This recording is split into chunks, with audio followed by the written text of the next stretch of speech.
একটি মেয়ে তার স্বামীর বিশ্বাসঘাতকতার শিকার হয়। এরপর সেই মেয়ে তার শহরের প্রতিটি পুরুষের সাথে মিলিত হয় এবং কাজ শেষ হয়ে গেলে তাদের মেরে ফেলে। এরপরের ঘটনাগুলোই আমরা দেখব এই ভিডিওতে। আর বন্ধুরা, এই সিনেমাটি আপনারা টেলিগ্রাম চ্যানেলে দেখতে পাবেন, কিন্তু তার আগে আপনাদেরকে ভিডিওটি লাইক করতে হবে। সিনেমাটি শুরু হয় এবং আমরা মেলিসা নামের একটি মেয়েকে দেখতে পাই। সেই তার স্বামীকে অন্য একটি মেয়ের সাথে ঘোড়ার গাড়িতে দেখতে পায়। মেলিসাকে দেখেই তার স্বামী ও সেই মেয়েটি দুজনেই সেখান থেকে চলে যায়। এরপর মেলিসা যখন বাড়িতে আসে তখন তার পরিচারিকা তাকে একটি ক্যাসেট দেয় এবং বলে যে তার স্বামী বলেছে এটি যেন সে যত দ্রুত সম্ভব শোনে। মেলিসা ক্যাসেটটি চালিয়ে শোনে এবং সেটি শোনার পর সে কাঁদতে থাকে। এরপর সে গাড়িতে করে কোথাও যেতে থাকে এবং একটি রেস্তোরাঁয় গিয়ে একটি ফোন করার পর সে একজন পুরুষকে জিজ্ঞাসা করে যে তার কাছে লাইটার আছে কিনা। সেই পুরুষটি তাকে লাইটারটি দিয়ে দেয় এবং মেলিসা সেখান থেকে চলে যায়। সেই পুরুষটিও মেলিসা পিছু পিছু আসে এবং সেই পুরুষটির নাম ছিল জন।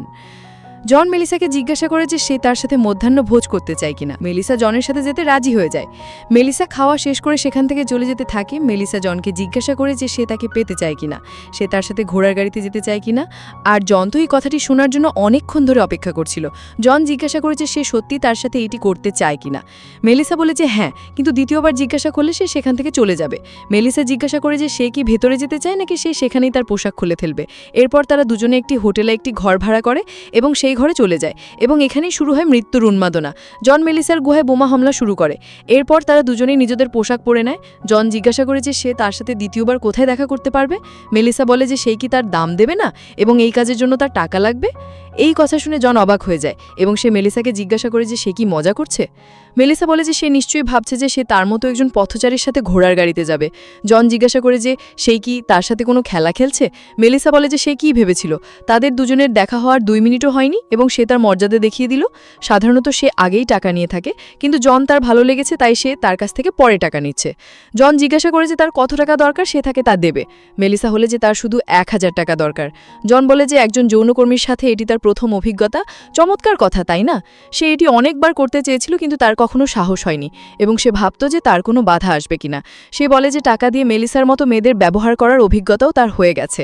সে বলে যে সে জানে যে এরও একটি আলাদা আনন্দ আছে যা সে বুঝতে পারবে না। জন মেলিসাকে 1000 টাকা দিয়ে দেয়। জন জিজ্ঞাসা করে যে তার আর কি চাই এবং তার মূল্য কত।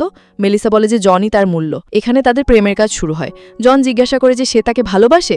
মেলিসা বলে যে না, সে তাকে ভালোবাসে না, সে শুধু টাকা ভালোবাসে। যার কাছে বেশি টাকা আছে সে তার কাছে চলে যাবে। আর ঠিক তখনই একটি ট্রাক চালক আসে এবং তাদের দুজনকে দেখে হাসতে থাকে। তারা দুজনে ট্রাক চালকের পেছনে যায় এবং নিজেদের গাড়ি তার আগে থামিয়ে সেখানেই থামিয়ে দেয়। মেলিসা গাড়ি থেকে নেমে যায় এবং বলে যে সে সেই ট্রাক চালকের কাছে যাচ্ছে। জন মেলিসাকে একটি চড় মারে এবং বলে যে তার যা ইচ্ছে হয় তা সে করতে পারে। মেলিসা রাস্তার উপরেই দাঁড়িয়ে যায় এবং নিজের পোশাক খুলতে শুরু করে। সেই ট্রাক চালক রাস্তার উপরেই ট্রাকটি থামিয়ে দেয় এবং মেলিসা সেই ট্রাক চালকের কাছে গিয়ে তাকে জিজ্ঞাসা করে যে সে ঘোড়ার গাড়ি চালাতে চায় কিনা। সেই ট্রাক চালক হ্যাঁতে উত্তর দেয়। এরপর সেই ট্রাক চালক মেলিসার গুহায় বোমা হামলা করে এবং জন এই সব দেখতেই থাকে এবং তার চোখে জল চলে আসে। এরপর জন নিজের গাড়ির কাছে চলে আসে এবং মেলিসাও তার প্রেমের কাজ শেষ করার পর ট্রাক থেকে নেমে আসে। এরপর সেই ট্রাক চালকও সেখান থেকে চলে যায়, কারণ সে স্বর্গের সুখ পেয়েছিল, তাই সে খুশি মনে সেখান থেকে চলে যায়। মেলিসা জনের কাছে আসে এবং জন বলে যে সেই ট্রাক চালকের সাথে সেই যা করেছে তাতে তার পুরো মন ভেঙে গেছে এবং সে আজ প্রমাণ করে দিয়েছে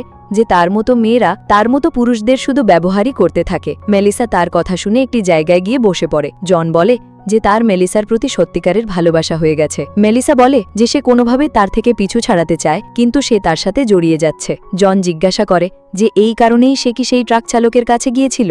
জন বলে যে সে জানে যে মেলিসা একজন যৌনকর্মী, কিন্তু সে চায় না যে সে কোনো পুরুষের সাথে এই সব করুক। এরপর তারা দুজনে একটি হোটেলে চলে আসে এবং সেখানে খেতে শুরু করে। এরপর সেখানে একটি মেয়ে আসে কিছু জিনিসপত্র কেনার জন্য। মেলিসা বলে যে তার হিসেব সমান করতে হবে। সে সেই ট্রাক চালকের সাথে গিয়েছিল, তাই সেও একটি কাজ করতে পারে। সেও সেই মেয়েটির কাছে চলে যাক এবং তার গুহায় বোমা হামলা করুক। এতে তাদের হিসেব সমান হয়ে যাবে এবং মেলিসা এই কথা বলে সেখান থেকে বাইরে চলে যায়। জন সেই মেয়েটির কাছে যায় এবং তাকে জিজ্ঞাসা করে যে এখন ঘড়িতে কটা বাজে। সেই মেয়েটি বলে যে দুঃখিত, কিন্তু এখন তার ঘড়ি বন্ধ।